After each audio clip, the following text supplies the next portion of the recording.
രണ്ട് മുന്നണികളും വോട്ടർ പട്ടികയിലെ ക്രമക്കേടിനെ സംബന്ധിച്ച് വലിയ വിവാദങ്ങളാണ് ഉണ്ടാക്കുന്നത്. വോട്ടർ പട്ടികയിൽ വ്യാപകമായിട്ട് മറ്റ് പ്രദേശങ്ങളിൽ നിന്ന് വോട്ട് ചേർത്തിയത് ആരാണെന്നുള്ളത് പാലക്കാട്ടത്തെ ജനങ്ങൾക്കറിയാം. ഇന്നലെ മിനിയാന്നൊക്കെ ആയിട്ട് CPM-ൻ്റെ ജില്ലാ സെക്രട്ടറി പറയുന്നുണ്ടായിരുന്നു, കൊടുമ്പ് പഞ്ചായത്തിലെ വോട്ടുകൾ കണ്ണാടി പഞ്ചായത്തിലെ 177-78 ബൂത്തുകളിൽ വ്യാപകമായി ചേർത്തിരിക്കുന്നു. ആ വോട്ടുകൾ ചേർത്തിയ വോട്ടുകൾ പരിശോധിച്ചാൽ നമുക്കറിയാൻ കഴിയും, ആ വ്യക്തികളെ സംബന്ധിച്ചുള്ള അന്വേഷണം നടത്തിയാൽ അറിയാൻ കഴിയും അത് ഏത് പാർട്ടിയോട് അനുഭാവം പുലർത്തുന്ന ആളുകളാണെന്ന് ഏത് ആൾക്കും മനസ്സിലാക്കാൻ കഴിയും. കോൺഗ്രസിൻ്റെ കണ്ണാടി പഞ്ചായത്തിലെ ഒരു പഞ്ചായത്ത് മെമ്പറുടെ നേതൃത്വത്തിലാണ് കൊടുമ്പ് പഞ്ചായത്തിലെ പെട്ട കോൺഗ്രസിൻ്റെ ആളുകളെ വ്യാപകമായിട്ട് അടുത്ത് കിടക്കുന്ന സമീപ പ്രദേശങ്ങളിലെ ബൂത്തുകളിൽ വ്യാപകമായിട്ട് കള്ളവോട്ടായിട്ട് ചേർത്തിട്ടുള്ളത്. CPM-ൻ്റെ ഭരിക്കുന്ന പഞ്ചായത്താണ് കണ്ണാടി. അപ്പോൾ ഇത്തരത്തിൽ റെസിഡൻസ് സർട്ടിഫിക്കറ്റ് ഉൾപ്പെടെയുള്ളത് സംഘടിപ്പിച്ച് വ്യാപകമായിട്ട് കള്ളവോട്ട് ചേർത്തുന്ന സമയത്ത് CPM-ൻ്റെ പഞ്ചായത്ത് ഭരണസമിതി എന്തുകൊണ്ട് ഇത് തടയാനുള്ള നടപടികൾ സ്വീകരിച്ചില്ല എന്നുള്ളതാണ് ഞങ്ങൾക്ക് ചോദിക്കാനുള്ളത്. CPM-ൻ്റെ സ്ഥാനാർത്ഥി, ഇടതുപക്ഷത്തിൻ്റെ സ്ഥാനാർത്ഥി സരിൻ, അദ്ദേഹം ഇവിടെ വോട്ടറായിരിക്കുക. എന്താണ് തെരഞ്ഞെടുപ്പ് കമ്മീഷൻ്റെ നിയമം?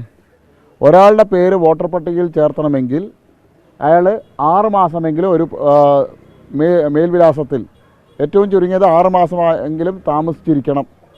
സരിൻ്റെ 27/484 നമ്പർ വീട്, മണപ്പുള്ളിക്കാവ് വാർഡിലത്തെ വീട്ടിൽ, ആ വീട്ടിൽ താമസിക്കുന്ന ആരാണെന്ന് നിങ്ങളൊന്ന് നേരിട്ട് പോയി പരിശോധിക്കണം. അവിടെ വാടകയ്ക്ക് കൊടുത്ത വീടാണ്, ആ വീട്ടിൽ താമസിക്കുന്നത് മറ്റാളുകളാണ്. ആ വീട്ടിൻ്റെ അഡ്രസ്സിലാണ്, ആ വീട്ടു നമ്പറിലാണ് സരിൻ്റെ വോട്ട് ചേർത്തിരിക്കുന്നത്. കഴിഞ്ഞ ലോക്സഭാ തെരഞ്ഞെടുപ്പിൽ ഒറ്റപ്പാലത്തെ വോട്ട്, ലോക്സഭാ തെരഞ്ഞെടുപ്പ് കഴിഞ്ഞിട്ട് എത്രയായി? അപ്പോൾ ഏറ്റവും തെരഞ്ഞെടുപ്പ് കമ്മീഷൻ്റെ നിയമപ്രകാരം 6 മാസം ഒരു മേൽവിലാസത്തിൽ സ്ഥിരമായിട്ട് താമസിക്കുന്ന ആളുടെ വോട്ടാണ് ചേർത്തേണ്ടത്. അപ്പോൾ അതിൻ്റെ ലംഘനം നടത്തിയിട്ടുള്ളത് ആരാ? വടി കൊടുത്ത് അടിവാങ്ങുന്ന പരിപാടിയാണ് CPM-ഉം കോൺഗ്രസും ചെയ്യുന്നത്. VK ശ്രീകണ്ഠൻ പറഞ്ഞു BJP-യുടെ സംസ്ഥാന വൈസ് പ്രസിഡൻ്റെ വോട്ട് ഇവിടെ ഉണ്ടെന്ന്. ഞാൻ ശ്രീകണ്ഠനെ വെല്ലുവിളിക്കുക, ഏത് വൈസ് പ്രസിഡൻ്റെ വോട്ടാണ് കോഴിക്കോടും പാലക്കാടും ഉള്ളതെന്നുള്ളത് ശ്രീകണ്ഠൻ തെളിയിക്കാൻ തയ്യാറാണ്. ഒരു ലോകസഭാ MP, ഒരു ജനപ്രതിനിധി യാതൊരുവിധ സത്യാവസ്ഥയും ഇല്ലാത്ത കാര്യങ്ങൾ വായിൽ തോന്നിയത് വിളിച്ചു പറയുന്നത് ആദ്യം നിർത്തണം. രഘുനാഥിൻ്റെ പേര് 2 കോഴിക്കോടും പാലക്കാടും ഉണ്ടെന്ന് ശ്രീകണ്ഠൻ തെളിയിച്ചാൽ ശ്രീകണ്ഠൻ MP സ്ഥാനം രാജിവെക്കണം. തെറ്റാണെങ്കിൽ, ശ്രീകണ്ഠൻ പറഞ്ഞത് തെറ്റാണെങ്കിൽ രാജിവെക്കണം. ഞാൻ പറയുന്നു, ശ്രീകണ്ഠൻ അത് തെളിയിച്ചാൽ ഇന്ന് ഞാൻ ഈ തെരഞ്ഞെടുപ്പ് രംഗത്തുനിന്ന് പിന്മാറാൻ തയ്യാറാണ്. വായി തോന്നിയത് വിളിച്ചു പറയുന്ന ആളാവണോ ഒരു ജനപ്രതിനിധി?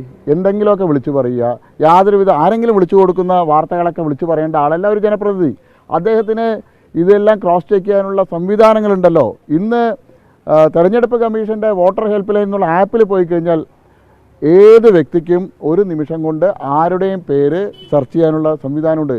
ഇന്ത്യയിൽ ഏത് സംസ്ഥാനത്തും ഏത് ജില്ലയിലും ഏത് പ്രദേശത്തുള്ള ആളുടെ വോട്ട് അവിടെ ഉണ്ടോ എന്നുള്ളത് സെർച്ച് ചെയ്യാനുള്ള സംവിധാനമുണ്ട്.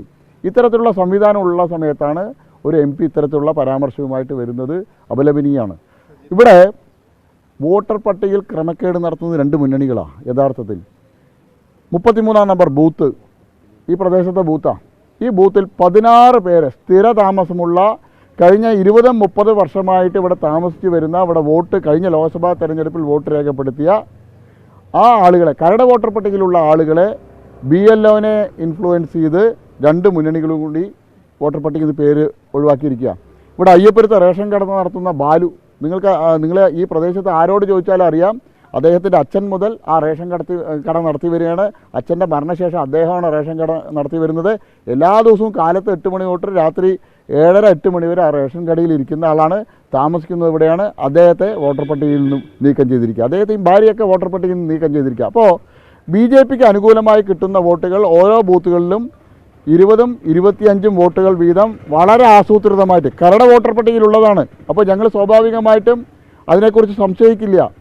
അന്തിമ വോട്ടർ പട്ടിക പ്രസിദ്ധീകരിച്ച് അതിൽ അഡീഷണൽ ലിസ്റ്റിലാണ് ഈ നീക്കം ചെയ്തവരുടെ പേരുകളിൽ ഇവരുടെ പേര് വരുന്നത്. അപ്പോൾ 2 മുന്നണികളും തമ്മിൽ വ്യാപകമായിട്ട് കള്ളവോട്ട് ചേർത്തുക, BJPക്ക് അനുകൂലമായിട്ട് ലഭിക്കാവുന്ന വോട്ടുകൾ വോട്ടർ പട്ടികയിൽ നിന്ന് നീക്കം ചെയ്യുന്ന ഒരു നടപടി കഴിഞ്ഞ ഒരു മാസക്കാലമായിട്ട് ചെയ്തു വരുന്നുണ്ട്. ഇതിൽ ജില്ലാ തെരഞ്ഞെടുപ്പിൻ്റെ ചുമതല വഹിക്കുന്ന ജില്ലാ കളക്ടർ വലിയ വീഴ്ചയാണ്.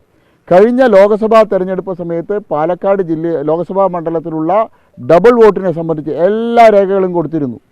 1,68,000 ഇത്തരത്തിലുള്ള വോട്ടുകളുണ്ട്. ആ വോട്ടുകൾ പരിശോധിക്കണം, അത് നീക്കം ചെയ്യണമെന്ന് അന്ന് തെരഞ്ഞെടുപ്പ് കമ്മീഷനോട് ആവശ്യപ്പെട്ടതാണ്, ജില്ലാ കളക്ടറോട് അന്ന് ആവശ്യപ്പെട്ടതാണ്. ഹൈക്കോടതിയെ ഞങ്ങൾ സമീപിച്ചാണ്, ഹൈക്കോടതി ഇത് പരിശോധിക്കാൻ ആവശ്യപ്പെട്ടതാണ്. പക്ഷേ നിഷേധാത്മകമായിട്ടുള്ള സമീപനമാണ് അന്ന് ജില്ലാ കളക്ടർ സ്വീകരിച്ചത്, തെരഞ്ഞെടുപ്പിൻ്റെ ചുമതല വഹിക്കുന്ന ജില്ലാ കളക്ടർ സ്വീകരിച്ചത്. അതിൻ്റെ ഫലമാണ് ഇപ്പോഴും ഡബിൾ വോട്ട് എല്ലാ പ്രദേശത്തും വരുന്നത്. ഇത് തടയേണ്ട ഉത്തരവാദിത്വം തെരഞ്ഞെടുപ്പ് കമ്മീഷനാണ്. തെരഞ്ഞെടുപ്പ് കമ്മീഷനെ ഈ ജില്ലയിൽ കൃത്യമായിട്ട് CPM അവരുടെ ആയുധമായിട്ട് ഉപയോഗിക്കുകയാണ്. അല്ല, ഞങ്ങൾ ഇതിൻ്റെ ഡീറ്റെയിൽസ് ഞങ്ങളുടെ ഉണ്ട്. കഴിഞ്ഞ ലോക്സഭാ തെരഞ്ഞെടുപ്പിനെടുത്ത ഡാറ്റ ഞങ്ങളുടെ ഉണ്ട്. പാലക്കാട് നിയമസഭാ മണ്ഡലത്തിൽ ഇത്തരത്തിലുള്ള 20,000-ലധികം വോട്ടുണ്ട്. 20,000-ലധികം. മറ്റുള്ള സ്ഥലങ്ങളിൽ പാലക്കാട് ലോക്സഭാ മണ്ഡലത്തിലെ മറ്റുള്ള നിയോജക മണ്ഡലങ്ങളിൽ വോട്ടുള്ള 20,000-ഓളം വോട്ടുകൾ പാലക്കാട് നിയമസഭാ മണ്ഡലത്തിലുണ്ട്. ഞങ്ങളുടെ കയ്യിൽ ഡാറ്റയുണ്ട്. ഈ ആളുകൾ വോട്ട് രേഖപ്പെടുത്തിയാൽ ഞങ്ങൾ അതിനെ സംബന്ധിച്ച് കോടതിയെ സമീപിക്കും. ഞങ്ങൾ അതാണ് പറഞ്ഞത്. തെരഞ്ഞെടുപ്പ് കമ്മീഷൻ BJPയുടെ ജില്ലാ പ്രസിഡന്റ് മാത്രമല്ല, ഇതുപോലെ 2 വോട്ടുള്ള എല്ലാവരെയും നീക്കം ചെയ്യേണ്ടത് ആരാ? തെരഞ്ഞെടുപ്പ് കമ്മീഷനാണ്.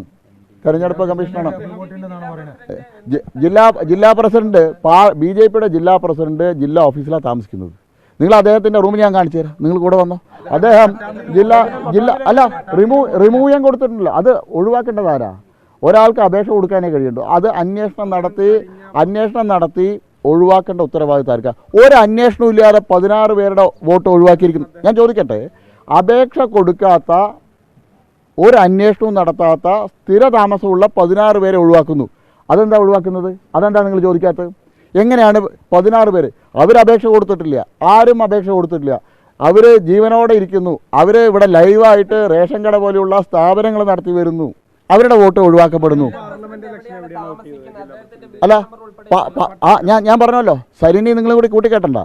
ജില്ലാ പ്രസിഡന്റ് കഴിഞ്ഞ 1 വർഷമായിട്ട് പാലക്കാട് ജില്ലാ ഓഫീസിലാണ് താമസം. 6 മാസം കഴിഞ്ഞാലേ സ്ഥിരതാമസം ആയാലേ ചേർത്താൻ പറ്റുള്ളൂ. സരിന് 6 മാസം ആയോ? ആ വീട്ടിൽ പോയി അന്വേഷിക്കും. BJPയുടെ ജില്ലാ ഓഫീസിൽ ഒരു റൂം ജില്ലാ പ്രസിഡന്റാണ് താമസിക്കാനുള്ള റൂമാണ്. സരിൻ താമസിക്കുന്നത് ഇവിടെയാണ്. സരിൻ താമസിക്കാൻ തുടങ്ങിയിട്ട് എത്രയായി? ആ വീട്ടിൽ ഇപ്പോൾ താമസിക്കുന്ന ആരാ? നിങ്ങൾ ഇതേ യൂണിറ്റുകൾ മുഴുവൻ ആ 27/484 മണപ്പുള്ളിക്കാവുള്ള ആ വീട്ടിലേക്ക് പോവുക, എനിക്ക് കാടാങ്കോടുള്ള വീട്ടിൽ പോവാം. ഞങ്ങൾ ചേർത്തിയിട്ടില്ല. ഞങ്ങൾക്ക് കള്ള വോട്ട് ചേർത്തേണ്ട ആവശ്യമില്ല. ഞങ്ങൾ കൊടുത്തുവല്ലോ. ഒഴിവാക്കേണ്ടതാരാ? ഞങ്ങൾ അവിടുത്തെ ഡിലീറ്റ് ചെയ്യാനും ഇവിടുത്തെ ചേർത്താനുമാണ് കൊടുത്ത്. എന്തുകൊണ്ട്? അതാരാ ചെയ്യേണ്ടത്? ഞങ്ങൾക്ക് ചെയ്യാൻ പറ്റില്ലല്ലോ, വ്യക്തിക്ക് ചെയ്യാൻ പറ്റില്ലല്ലോ. ഇവിടെ ഇല്ല, അപേക്ഷ കൊടുക്കാത്ത ആളുടെ എന്തിനാ ഒഴിവാക്കുന്നത്? അല്ല, ഞാൻ പറയുന്നത് സരിന്റെ വീട്ടിൽ അവിടെ ആരാ താമസിക്കുന്നത്? നിങ്ങൾ പോയി കേട്ടി. ജില്ലാ പ്രസിഡന്റ് ഇവിടെ താമസിക്കുന്നുണ്ടല്ലോ. BJP ഓഫീസിന് അത് ആരാ ഉൾപ്പെടുത്തേണ്ടത്? വീട്ടു നമ്പർ ഇല്ലാത്ത ഒരു വോട്ട് എങ്ങനെ ചേർത്താൻ പറ്റുക? അത് നിങ്ങൾക്ക് തെറ്റ്. അത് തെരഞ്ഞെടുപ്പ് കമ്മീഷന്റെ ഉത്തരവാദിത്വമല്ലേ? ഒരു അപേക്ഷ ഞാൻ ആപ്പുണ്ട്, ഞാൻ കാണിച്ചു തരാം. വോട്ടർ പട്ടികയിൽ പേര് ചേർത്താൻ നിങ്ങളിത് അല്ലല്ല, BJPയുടെ ജില്ലാ പ്രസിഡന്റ് പേരുള്ള ഒരു ഓഫീസിൽ വേറെ ആരുടെ ലെറ്റർ വേണം? വാടകക്കാരനാ ജില്ലാ പ്രസിഡന്റ്? CPMന്റെയും കോൺഗ്രസിന്റെയും ജില്ലാ പ്രസിഡന്റുമാരും ജില്ലാ സെക്രട്ടറിമാരും വാടകക്കാരായിരിക്കും. BJPയുടെ ജില്ലാ പ്രസിഡന്റ് വാടകക്കാരനല്ല, ആ പാർട്ടി ഓഫീസിന്റെ ഉടമസ്ഥനാ. വോട്ടർ രജിസ്ട്രേഷൻ ആപ്പ് ഉണ്ട്, ഞാൻ കാണിച്ചു തരാം, നമുക്ക് പരിശോധിക്കാം. അതിൽ കൃത്യമായിട്ട് ഡോർ നമ്പറും അഡ്രസ്സും ചെയ്യണം. അപ്പോൾ അതില്ലെങ്കിൽ BLOയിൽ അന്വേഷിക്കേണ്ടത്. അപ്പം ഞങ്ങൾ ഈ 33-ാം ബൂത്തിൽ BLOനെതിരെ പരാതി കൊടുത്തിട്ടുണ്ട്.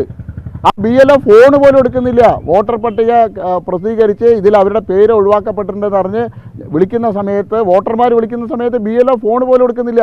ജില്ലാ കളക്ടർ ഇത്തരത്തിലുള്ള BLOമാരെ വെച്ചിട്ട് ഇവിടെ തെരഞ്ഞെടുപ്പ് അട്ടിമറിക്കാൻ ശ്രമിക്കുക. ജില്ലാ റിട്ടേണിംഗ് ഓഫീസറാണ് അവർ തെരഞ്ഞെടുപ്പ് അട്ടിമറിക്കാൻ ശ്രമിക്കുക. രഘുനാഥിന് ഞാൻ ചാലഞ്ച് ചെയ്യണു. രഘുനാഥിൻ്റെ വോട്ട് കോഴിക്കോടാണ്. രഘുനാഥിൻ്റെ വോട്ട് പാലക്കാട് ഉണ്ടെന്ന് പറഞ്ഞാൽ, തെളിയിച്ചാൽ, VK ശ്രീകണ്ഠൻ തെളിയിച്ചാൽ ഞാൻ തെരഞ്ഞെടുപ്പ് രംഗത്ത് നിന്ന് മാറാം. അല്ലെങ്കിൽ VK ശ്രീകണ്ഠൻ MP സ്ഥാനം രാജിവെക്കാൻ തയ്യാറുണ്ടോ എന്നുള്ളതാണ് ഞാൻ ചോദിക്കുന്നത്. 2, നെല്ല് സംഭരണം. പാലക്കാട് വലിയ വിഷയം. നെല്ല് 3 പഞ്ചായത്തുകൾ ഞാൻ കഴിഞ്ഞ തവണയും പറഞ്ഞിരുന്നു, നെല്ല് സംഭരണത്തിൻ്റെ പേരിൽ കേരളത്തിൽ 400 കോടി രൂപയുടെ അഴിമതിയാണ് നടക്കുന്നത്. 400 കോടി രൂപയിൽ അധികം വരുന്ന അഴിമതിയാണ് നടക്കുന്നത്. സംഭരിക്കാത്ത, നെൽകൃഷി ചെയ്യാത്ത അല്ലെങ്കിൽ സംഭരിക്കാത്ത നെല്ലിൻ്റെ പേരിൽ കോടികൾ വെട്ടിച്ചെടുക്കുന്നുണ്ട്. ഇത് 21, 22, 22, 23, 23, 24 24 സർക്കാരിൻ്റെ നെല്ല് സംഭരിക്കണമെങ്കിൽ ഏരിയ രജിസ്റ്റർ ചെയ്യണം. സൈറ്റിൽ ഏരിയ രജിസ്റ്റർ ചെയ്തിരിക്കുന്നത് 1,48,833 ഹെക്ടറാണ്. നെല്ല് സംഭരിച്ചിരിക്കുന്നത് 1,70,994 ഹെക്ടറിന്. ഇതെങ്ങനെ സംഭവിക്കുക? അതായത് നെല്ല് സംഭരിക്കാൻ സപ്ലൈകോവിൻ്റെ സൈറ്റിൽ രജിസ്റ്റർ ചെയ്ത ഹെക്ടർ 1,48,833. നെല്ല് സംഭരിച്ചിരിക്കുന്നത് 1,70,994. അതായത് ഏകദേശം 90,000 ഏക്കർ സ്ഥലത്തുനിന്ന് നെല്ല് അഡീഷണലായിട്ട് സംഭരിച്ചതായിട്ടാണ് കാണിച്ചിരിക്കുന്നത്. ഞങ്ങൾ ആരോപിക്കുന്നുണ്ട്, ആന്ധ്രയിൽ നിന്നും തമിഴ്നാട്ടിൽ നിന്നും 16 രൂപയ്ക്കും 18 രൂപയ്ക്കും കിട്ടുന്ന നെല്ല് പാലക്കാടും അതുപോലെ തന്നെ കുട്ടനാടുമുള്ള കൃഷി ചെയ്യാത്ത കർഷകരുടെ പേരിൽ വ്യാജമായിട്ട് നെല്ല് സംഭരിച്ചതായി കണക്ക് കൊണ്ടുവന്ന് സംഭരണ വില തട്ടിയെടുക്കുന്ന വലിയൊരു ലോബി, അത് ഭരണകക്ഷിയിലെ ഒരു ഉന്നത നേതാവിൻ്റെ മകൻ്റെ നേതൃത്വത്തിൽ കഴിഞ്ഞ കുറേ കാലമായിട്ട് ഇവിടെ പ്രവർത്തിച്ചു വരുന്നു. 400-500 കോടി രൂപയുടെ വെട്ടിപ്പാണ് നടക്കുന്നത്. നിങ്ങൾക്ക് ആർക്ക് വേണമെങ്കിലും പരിശോധിക്കാം. ഒരു ഏക്കറിന് സർക്കാരിൻ്റെ കണക്ക് പ്രകാരം 2200 കിലോ ആണ് സംഭരിക്കുന്നത്. 90,000 ഏക്കറിന് എത്ര നെല്ലാണ് സംഭരിക്കുക, എത്ര കോടി രൂപയാണ് സർക്കാരിൻ്റെ ഖജനാവിന് നഷ്ടപ്പെടുക എന്നുള്ളത് നോക്കിയാൽ. നെല്ല് സംഭരണത്തിലെ അഴിമതിയെ സംബന്ധിച്ച് സർക്കാർ അന്വേഷിക്കണം. നേരത്തെ വിജിലൻസ് അന്വേഷിച്ച് കൃഷി ചെയ്യാത്ത കർഷകൻ്റെ പേരിൽ നെല്ല് സംഭരിക്കുന്നത് സംബന്ധിച്ച് വലിയ ആരോപണം വന്നതാണ്. നിങ്ങൾക്ക് ആർക്ക് വേണമെങ്കിലും ഈ 3 വർഷത്തെയും പരിശോധിക്കാം. 23-24 1,48,000 ഹെക്ടറാണ് രജിസ്റ്റർ ചെയ്ത്. 1,70,000 ഹെക്ടറിന് നെല്ല് സംഭരിച്ചു. 22-23 1,70,000 ഹെക്ടറിൽ രജിസ്ട്രേഷൻ വന്നു. 1,82,000 ഹെക്ടറിന് നെല്ല് സംഭരിച്ചു. 21-22 1,71,000 ഹെക്ടറിൽ രജിസ്ട്രേഷൻ വന്നു. 1,84,000 ഹെക്ടറിന് നെല്ല് സംഭരിച്ചു. അതായത് ഇല്ലാത്ത ഭൂമിയിൽ നിന്ന് എങ്ങനെ നെല്ല് സംഭരിക്കാൻ പറ്റുക? കൃഷിഭൂമി കൃഷി ചെയ്ത കർഷകൻ രജിസ്റ്റർ ചെയ്യുന്നതിൽ നിന്നും എത്രയോ ഏക്കർ, 2-3 ഇരട്ടി ഏക്കർ സ്ഥലത്തു നിന്നാണ് നെല്ല് സംഭരിക്കുന്നത്. ഇല്ലാത്ത കർഷകൻ്റെ പേരിൽ നെല്ല് സംഭരിക്കുന്ന കേന്ദ്ര സർക്കാരിൻ്റെ വിഹിതവും സംസ്ഥാന സർക്കാരിൻ്റെ വിഹിതവും ഒക്കെ തട്ടിയെടുക്കുന്ന, നെല്ലിൻ്റെ താങ്ങുവില തട്ടിയെടുക്കുന്ന വലിയൊരു ലോബി ഇവിടെ പ്രവർത്തിക്കുന്നുണ്ട്. ഭരണകക്ഷിയിൽപ്പെട്ട ഒരു നേതാവിൻ്റെ, ഉന്നത നേതാവിൻ്റെ മകൻ്റെ നേതൃത്വത്തിലാണ് ലോബി. ഘടകകക്ഷിയുടെ മോനാണ്, ഘടകകക്ഷി നേതാവിൻ്റെ മോനാണ്. എന്തുകൊണ്ടാണ് ആ ഘടകകക്ഷി വായടച്ചിരിക്കുന്നത് എന്നുള്ളതിനെ സംബന്ധിച്ച് എല്ലാവർക്കും അറിയാം. ഓണക്കിറ്റിന് ശർക്കര കൊണ്ടുവന്നത് സംബന്ധിച്ച്, ഇതെല്ലാം സംബന്ധിച്ചുള്ള വിജിലൻസ് റിപ്പോർട്ട് ഇയാൾക്കെതിരായിട്ട് മുഖ്യമന്ത്രിയുടെ കയ്യിലുണ്ട്. അപ്പോൾ മുഖ്യമന്ത്രി പറയുന്നതിന് അപ്പുറം നിൽക്കാൻ ഈ ഘടകകക്ഷിക്ക് ഇപ്പോൾ സാധിക്കില്ല. കാരണം പാലക്കാട്ടുകാരനായിട്ടുള്ള മന്ത്രിയല്ല, പാലക്കാട്ടുകാരനായിട്ടുള്ള മന്ത്രിയല്ല.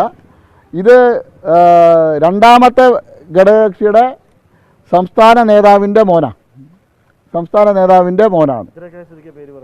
ഞാൻ എന്തിനാ പേര് പറയുന്നത്? നിങ്ങൾ അന്വേഷിക്കുക. ഇത് നാട്ടിൽ മുഴുവൻ പാട്ടാണ്. ഓണക്കിറ്റിനുള്ള ശർക്കര കൊണ്ടുവന്ന തമിഴ്നാട്ടിൽ നിന്ന് അദ്ദേഹമാണ്. അദ്ദേഹത്തിന് അവിടെ ശർക്കര മില്ലുകളുണ്ട്. വെളിച്ചെണ്ണ കൊണ്ടുവരുന്നത് അദ്ദേഹത്തിൻ്റെ നേതൃത്വത്തിലാണ് സപ്ലൈകോന് കൊടുക്കുന്നത്. ഇതെല്ലാം ഇതാണ്. എന്തുകൊണ്ട് മുഖ്യമന്ത്രിയും സപ്ലൈകോ മിനിസ്റ്ററും ഒന്നും ഇത് സംബന്ധിച്ച്, സിവിൽ സപ്ലൈസ് മന്ത്രിയൊന്നും ഇത് സംബന്ധിച്ചുള്ള അന്വേഷണം നടത്തുന്നില്ല? കോടികളാണ്, 400 മുതൽ 500 കോടി രൂപ വരെ അഴിമതിയാണ് ഓരോ വർഷവും നെല്ല് സംഭരണത്തിൻ്റെ പേരിൽ കേരളത്തിൽ നടക്കുന്നത്. ഇതിപ്പം ഇന്നലെ ഈ പലയിടങ്ങളിലും വോട്ട് ചേർക്കപ്പെട്ട സംഭവത്തിൽ BLOമാരെ നേരിട്ട് ഹാജരാകണമെന്ന് കളക്ടർ ആവശ്യപ്പെട്ടിട്ടുണ്ട്. അപ്പോൾ അതിലൊരു നടപടിയിലേക്ക് പോകുമെന്ന് അങ്ങ് ഈ ഘട്ടത്തിൽ പ്രതീക്ഷിക്കുന്നുണ്ട്? അല്ല, കളക്ടർ കഴിഞ്ഞ ലോക്സഭാ തെരഞ്ഞെടുപ്പ് സമയത്ത് കളക്ടർക്ക് ഇത് തെരഞ്ഞെടുപ്പ് കൃത്യമായിട്ട് നടക്കണം, യഥാർത്ഥ വോട്ടർമാരെ വോട്ട് ചെയ്യാൻ പാടുള്ളൂ എന്നുള്ള അവർക്ക് വേണമെന്നുണ്ടെങ്കിൽ കഴിഞ്ഞ ലോക്സഭാ തെരഞ്ഞെടുപ്പ് സ്വീകരിക്കാം. ഞങ്ങൾ പെൻഡ്രൈവിൽ പ്രിൻ്റ് ഔട്ട് എല്ലാം കൊടുത്തിരുന്നു. ബൂത്ത് അടിസ്ഥാനത്തിലുള്ള ലിസ്റ്റ്, ഡബിൾ വോട്ടിൻ്റെ ലിസ്റ്റ് കൊടുത്തിരുന്നു. എന്താ കളക്ടർ നടപടി സ്വീകരിച്ചില്ല? അപ്പോൾ ജില്ലാ കളക്ടർക്ക് CPM പറയുന്നതിൻ്റെ അപ്പുറം പ്രവർത്തിക്കാൻ പാലക്കാട് ജില്ലാ കളക്ടർക്ക് കഴിയില്ല. അവർ CPMൻ്റെ ഉള്ളം കൈയിലാണ്.